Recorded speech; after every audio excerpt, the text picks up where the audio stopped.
స్తోత్రం మెస్సియా ప్రియమైన బిడ్డలారా, క్రీస్తునామములో అందరికీ సమాధానం కలుగును గాక. ఆమేన్. నేను మీ అభిషేకాలు ఉన్నారు, బాగున్నారా? ఉదయం లేస్తున్నారా, ప్రార్థన చేసుకుంటున్నారు, వాక్యం ధ్యానించుకుని నడుచున్నాను. ఒకవేళ ఇంకేమన్నా ప్రార్థన చేసుకోకపోతే ఉన్న వాడిని మోక నుంచి ప్రార్థన చేసుకుని వాక్యం ధ్యానించుకోవాలని తెలియజేస్తున్నాం బిడ్డలారా. తద్వారా దేవుడు మీతో మాట మిమ్మల్ని ఆశ్రయించి మిమ్మల్ని విశ్వాసంలోను ఆత్మీయతలోను మరింత బలపరుస్తారని తెలియజేస్తూ ప్రతి దేవుని వాగ్దానం అనే ఈ ఆత్మ చక్కటి కార్యక్రమంలో వాగ్దానం చదువుకుందాం. నేను చదువుతున్నాను. యెహోవా నా పక్షంలో ఉన్నాడు, నేను భయపడను. కీర్తన గ్రంథం 118 కనుక నేను బిడ్డలారా, వాగ్దానం ఏం తెలుసుకోవాలంటే ఇక్కడ దావీదు మహారాజు గారు 118 కీర్తనలో ఏం తెలియజేస్తారంటే, యెహోవా నా పక్షం ఉన్నాడు, నేను భయపడను. మరి నా దేవుడు నా పక్షంలో ఉన్నాడు కనుక నాకు ఎటువంటి శత్రువులు, ఎటువంటి ఆపదలు నా దగ్గరికి రావు, నేను భయపడను. మరి ఇక్కడ దావీదు మహారాజు గారు తెలియజేస్తారు కనుక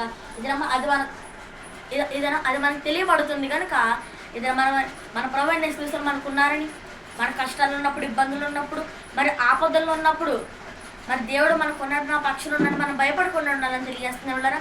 దానికి విశ్వాసం కానీ దాన్ని తెచ్చుకొని వాగ్దానం ఎప్పటి ప్రార్థన చేసుకోండి. 7 మాటలు చేసిన కాక ఆమె ప్రార్థన చేసుకోండి.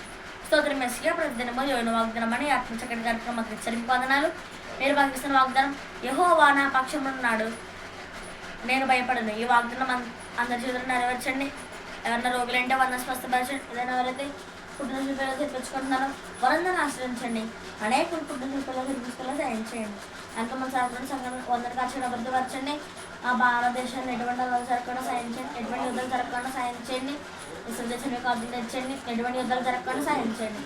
ఇష్టపడిన కాపులు తెచ్చండి. ఏసాడు వచ్చిన తండ్రి ఆమె. కనుక నేను బిడ్డలారా, ఈ వాగ్దానం మీరు పొందుకున్నారు కనుక లైక్ చేయండి, షేర్ చేయండి, సబ్స్క్రైబ్ చేసుకోండి, మంచి కామెంట్స్ పెట్టండి. దేవుడు మమ్మల్ని తీసుకున్నాం.